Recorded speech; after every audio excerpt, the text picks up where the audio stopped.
কোয়েল জিতের সাথে ছবি কবে করবে, দেবের সাথে ছবি কবে করবে, এটাতে তোমার মাথার মধ্যে যে অঙ্কটা চলে ওটা আমি অনুভব করতে পারি। তোমার থেকে আমি শুনতে চাই ওই অঙ্কটার দেখো কথাটা। আমার তো দেখো জিৎ আর দেবের সঙ্গে আমার মনে হয় ম্যাক্সিমাম ক্যারিয়ারের যতগুলো কমার্শিয়াল ফিল্মস হয়েছে আমার ম্যাক্সিমাম ওদের দুজনের সঙ্গেই হয়েছে, এবং দুজনের সঙ্গে কাজ করতে আমার ভীষণ ভীষণ ভালো লাগে, কারণ প্রত্যেকটা সিনেমা ব্লকবাস্টার অলমোস্ট, এবং তো তাই জন্য সেই জায়গা থেকে দাঁড়িয়ে আমার মনে হয় যদি এখন কোনো সিনেমা করি তাহলে মনে হয় যে এমন একটা সিনেমা করা উচিত যে ছবিটা আগে কখনো আমরা করিনি, বা নতুনভাবে আমরা নিজেদেরও প্রেজেন্ট করতে পারবো দর্শকের কাছে।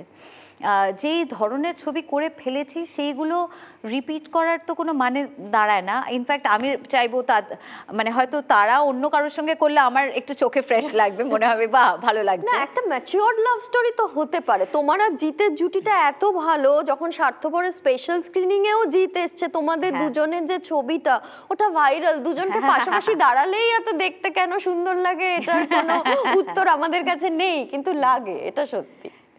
Thank you so much. এটা না আমার মনে হয় জিতও বলবে বা দেবও বলবে একই কথা, যে দেখো অভিনেতা হিসেবে বা অভিনেত্রী হিসেবে আমাদের না জুটি বানানোর ব্যাপারটা কিন্তু আমাদের হাতে পড়ে না, মানে পুরোটাই আমরা কাজ করি এবং অডিয়েন্স তাদের নিজেদের মতন করে জুটি বানিয়ে ফেলেন। তো সেই জায়গা থেকে আই এম ডেফিনেটলি খুবই ফর্চুনেট যে দুজনের সঙ্গে একটা খুব স্ট্রং পেয়ারিং তৈরি হয়েছে এবং এত বড় বড় হিট হয়েছে। আর কি বলবো বলো।